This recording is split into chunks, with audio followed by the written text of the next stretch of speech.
कृष्णं वंदे जगत गुरुम। I pray to the Guru of the Universe। Krishnam academy की ओर से गीता स्टडी की सीरीज में आज दूसरे अध्याय से श्लोक नंबर 26 है। श्लोक है अथ च एनम नित्य जातम नित्यम वा मन्यसे मृतम तथापि त्वं महाबाहो ने एवं सोचितुम अर्हसि। हे महाबाहु अर्जुन,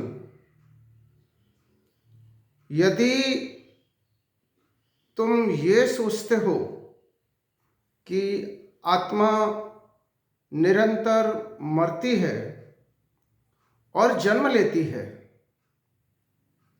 तथापि तुम्हें इस प्रकार से शोक करने की आवश्यकता नहीं है। If however you think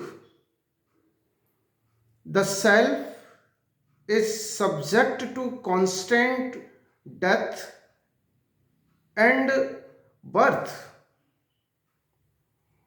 even then you should not grieve like this। इस श्लोक में अर्जुन को और अर्जुन के माध्यम से संपूर्ण मानवता को भगवान श्री कृष्ण समझा रहे हैं कि यदि किसी के मानस में यह बात है कि आत्मा निरंतर जन्म लेती है और मरती है, तो भी उन्हें शोक करने की आवश्यकता नहीं है। हम भारतीय दर्शन शास्त्र की जो परंपराएं हैं उनको यदि समझें तो हम देखेंगे कि भारतीय दर्शन शास्त्र में 6 दर्शन ऐसे हैं जो वेद को मानते हैं,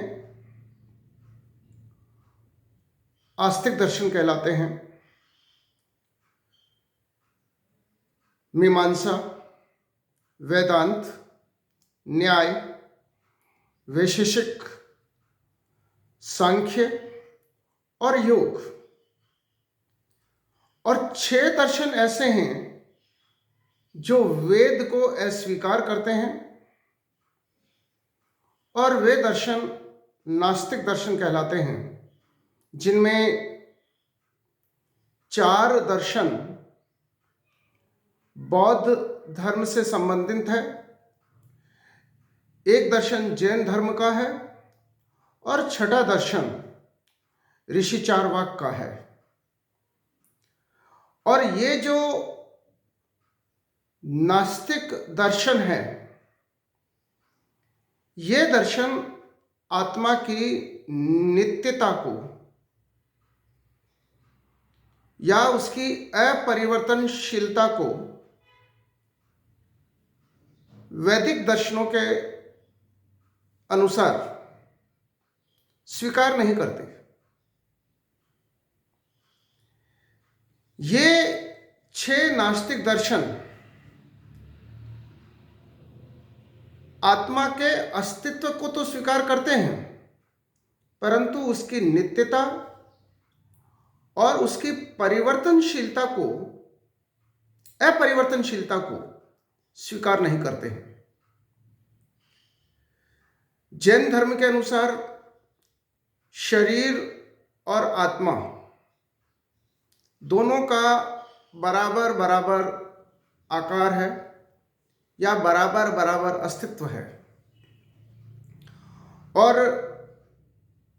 वे लोग पुनर्जन्म के सिद्धांत को स्वीकार करते हैं और उसमें शरीर और आत्मा दोनों का अस्तित्व स्वीकार करते हैं, और साथ ही साथ आत्मा को भी शरीर की भांति परिवर्तनशील मानते हैं। यही बात बौद्ध धर्म वाले भी मानते हैं। वे भी पुनर्जन्म में विश्वास करते हैं और आत्मा को परिवर्तनशील मानते हैं। भगवान श्री कृष्ण अर्जुन को ये समझा रहे हैं कि हे अर्जुन, यदि तुम ऐसा सोचते हो कि आत्मा निरंतर जन्म लेती है या मरती है, तो भी तुम्हें शोक करने की आवश्यकता नहीं है या तुम्हारा शोक करना उचित नहीं है। इस श्लोक में हम एक बात और समझें कि सेल्फ हो या सराउंडिंग हो या सुप्रीम भी क्यों ना हो, सुप्रीम, सेल्फ और सराउंडिंग, इन तीनों को देखने के जो दृष्टिकोण हैं वो अलग अलग हो सकते हैं, और यहां पर भगवान ने अलग दृष्टिकोण को भी मान्यता दी है। गीता आत्मा को नित्य और अपरिवर्तनशील मानती है, उसे अजन्मा मानती है, और गीता का ये मानना है कि जन्म और मृत्यु शरीर की होती है, आत्मा की नहीं। परंतु जैन धर्म और बौद्ध धर्म ये कहते हैं कि शरीर मरता है, आत्मा मरती है, शरीर परिवर्तनशील होता है, आत्मा भी परिवर्तनशील है, अर्थात वे आत्मा की नित्यता को स्वीकार नहीं करते हैं। उनकी इस नास्तिक विचारधारा को भी एक प्रकार से मान्यता दी गई है।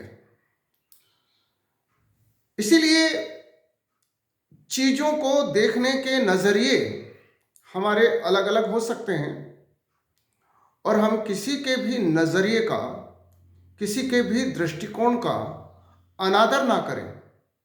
स्वीकार करना या अस्वीकार करना ये हमारी समझ, हमारी सोच पर निर्भर करता है, परंतु हम किसी के भी नजरिए को, किसी के भी दृष्टिकोण को